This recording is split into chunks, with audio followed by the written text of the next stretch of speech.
Chapter 15. India wins independence. The Indian independence struggle had become more extensive during the period of the Second World War. The demand for the independence of India was gaining in strength. The British rulers realized that it was necessary to take serious cognizance of this situation. Accordingly, the British government began preparing various plans for granting independence to India. The Indian National Congress was founded on the principle of secularism. People of all castes and religions had taken part in the national struggle. In order to weaken the freedom struggle, the British adopted the policy of divide and rule. This resulted in the formation of the Muslim League. It was against this background that Hindu organizations like the Hindu Mahasabha and Rashtriya Swayamsevak Sangh were also founded. Dr. Muhammad Iqbal, a well-known Urdu poet, put forth the idea of an independent Muslim state. Later, Chaudhry Rahmat Ali coined the name Pakistan. Barrister Muhammad Ali Jinnah put forth the two-nation theory and demanded a separate Muslim state for the Muslims. Barrister Jinnah and the Muslim League started a propaganda that the Indian National Congress is a Hindu organization and Muslims would not at all benefit from it. Wavell Plan. The then Viceroy of India, Lord Wavell, drew up a plan in June 1945. Among the major provisions included in this plan were a proper representation to Muslims, Dalits and the minorities in the central and provincial legislatures and an equal number of Hindu and Muslim members in the Viceroy's Executive Council. A meeting of all major political parties in India was called at Shimla to consider Wavell's plan. However, at this meeting, a consensus was not arrived at. Barrister Jinnah insisted that only the Muslim League should have the right to suggest the names of Muslim representatives to the Viceroy's Executive Council. The Congress opposed this contention. This plan could not succeed. The Cabinet Mission. After the end of the Second World War, the British rulers became favorable to giving independence to India. The British Prime Minister Attlee clarified Britain's policy about India in the Parliament. According to it, the right of the Indians to make their own constitution was recognized. It was made clear that the issues about minorities would not come in the way of India's independence. The Prime Minister also announced that a delegation of British ministers was being sent to India to negotiate with the Indians. The Cabinet Mission, consisting of Pethick Lawrence, Stafford Cripps and A.V. Alexander, who were all British ministers, arrived in India in March 1946. They put England's plan about India before the Indian leaders. This plan is known as the Cabinet Mission Plan. It was proposed to establish a Federation of India comprising the provinces under the British government and the princely states. The Indians would themselves prepare the constitution of the Federation. Till the drafting of the constitution, India would be ruled by the interim government in consultation with the Viceroy. Some of the provisions in the plan were not acceptable to the Congress.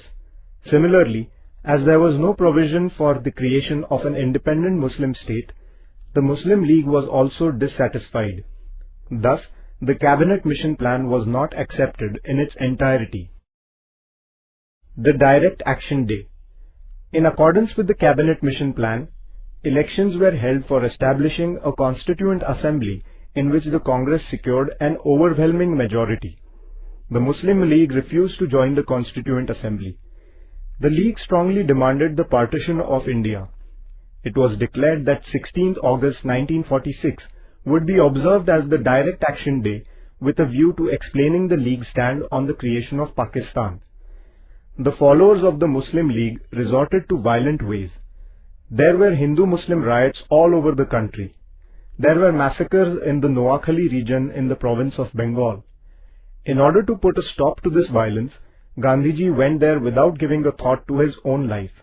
He strove hard to establish peace there. The establishment of interim government. In such anarchic conditions, the Viceroy Lord Wavell formed an interim government of Indian representatives. the cabinet under the leadership of Jawaharlal Nehru took over the governance of the country. The Muslim League initially declined to participate in the working of the interim government, but later the League changed its decision and participated in the interim government. The League pursued the policy of obstruction. Therefore, the interim government could not work smoothly. Attlee, the British Prime Minister, announced in the Parliament of England that England would transfer all of its government responsibility not later than June 1948. He also announced the appointment of Mountbatten as India's new Viceroy, who was to arrange for the early transfer of the governance of India into the hands of Indians. Mountbatten Plan.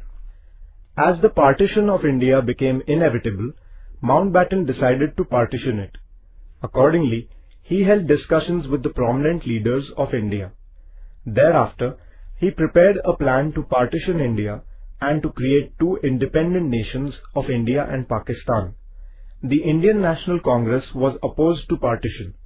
The unity of the country was the basis of the Congress stand, but the Muslim League remained adamant on the creation of Pakistan.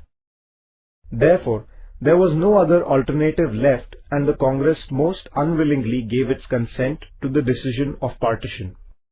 The Act of Indian Independence. On 18 July 1947, the British Parliament passed the Act of Indian Independence based on the Mountbatten Plan. The Act provided that on 15 August 1947, partitioning India, two independent nations of India and Pakistan would come into existence. Thereafter, the British Parliament would not retain any control over them. The British sovereignty over the princely states would also come to an end.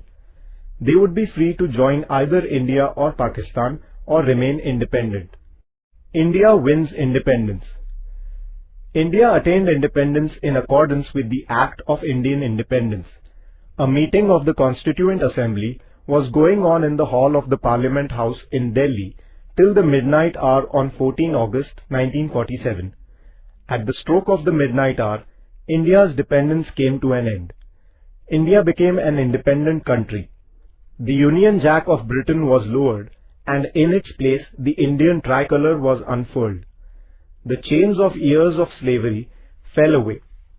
Since the establishment of the British power in India, hundreds of thousands of Indians had made tremendous sacrifices for the independence of India. Many had sacrificed their lives. The freedom now won was the fruit of their great sacrifice. The first Prime Minister of independent India, Pandit Jawaharlal Nehru, aptly expressed the importance of this historic movement in his memorable speech. It is fitting that at this solemn moment, we take the pledge of dedication to the service of India and her people, and to the still larger cause of humanity. Hundreds of thousands of Indians celebrated the independence of India with enthusiasm. The joy of attainment of freedom was not untinted. The people of India were grieved because of the partition of the country and the terrible violence. Gandhiji did not join the celebration of independence. Instead, he strove to maintain peace and communal harmony in Bengal. Within 6 months of attainment of freedom, Nathuram Godse brutally assassinated Gandhiji on 30th January 1948. Gandhiji strove day and night to preserve Hindu-Muslim unity and laid down his life in the same cause. India becomes a republic state. The Constituent Assembly started its work of drafting the Constitution of India in 1946. The Constituent Assembly included a number of honorable members such as Dr. Rajendra Prasad, Pandit Jawaharlal Nehru, Dr. Babasaheb Ambedkar, Sardar Vallabhbhai Patel, Maulana Abul Kalam Azad, Sarojini Naidu, J.B. Kripalani, Rajkumari Amrit Kaur, Durgabai Deshmukh and Hansaben Mehta. The Assembly appointed a drafting committee under the chairmanship of Dr. Babasaheb Ambedkar to prepare a draft of the Constitution. The Constitution of Independent India came into force on 26 January 1950. Dr. Babasaheb Ambedkar is the architect of the Constitution of India. Indians had kept their firm belief in the values of liberty, equality, fraternity and democracy close to their heart in their struggle against the British imperialism. Our Constitution is based on these very values.